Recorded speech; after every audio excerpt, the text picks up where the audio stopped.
The koala is one of Australia's most iconic animals, but tragically they're dying in large numbers right across the country.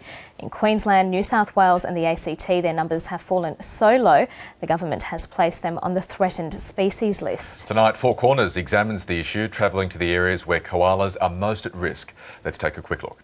When we destroy their habitat, we're forcing them to move anyway. And I'm saying we should be doing that in a scientifically robust and valid way, rather than just saying, look, it's up to you guys. We've destroyed your habitat, now you find somewhere safe to live.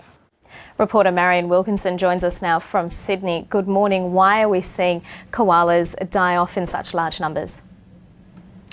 Well, I think the number one reason we have to say we found is habitat. I suppose that's 1, 2 and 3.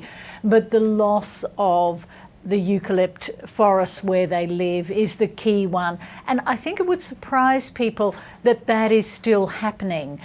We particularly went to a place in southeast Queensland where this is happening right now to make way for houses, but it's also happening on the sort of massive mine sites that are also still clearing large areas of land that includes koala habitats. You looked at New South Wales and Victoria as well. What's happening to the koalas' habitats in those states? Well, there you see a really sort of marked contrast with what's going on in New South Wales. The koala is now on the threatened species list, and they're also listed state-wise. In the south of New South Wales, koalas are in very, very severe trouble. In the north, there's been a little bit of hope in the town of Gunnedah, which we went and had a look at actually, which was really interesting, where there's been a lot of replanting. But then when the extreme temperatures and drought hit in 2009, that sort of wiped out about a quarter of the population there. So they're in serious trouble in New South Wales.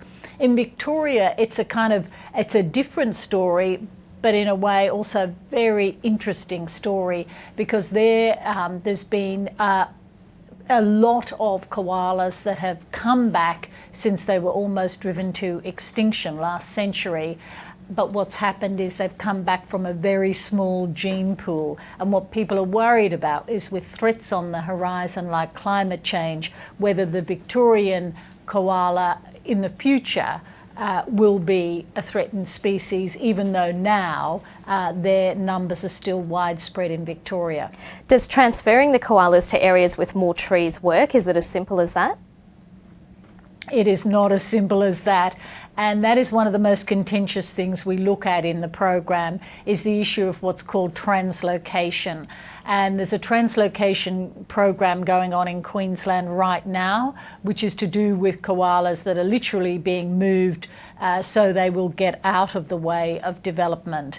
It's been a program that is being run by the Gold Coast City Council, run by very caring scientists and vets, but I think the issue people are saying is, why are we doing this? Should we still be doing this in this day and age, when we know that there are mortality rates do rise with translocations? And number two, that in the future, whether those koala populations survive and prosper in their new homes is something we don't really know. So I think this the translocation issue is getting more and more contentious. So where does the blame lie? Does it lie with state authorities or with federal authorities? Well, I think it lies, at the moment, it's largely comes down to state authorities. That's now changed, of course, because the federal minister agreed with the Threatened Species Committee to list it nationally in Queensland, New South Wales and the ACT earlier this year. So the state government will now play a role. But I think what it does also, what you'll see really strongly in the program, is it really comes down to us, because it does come down to decisions that local communities take.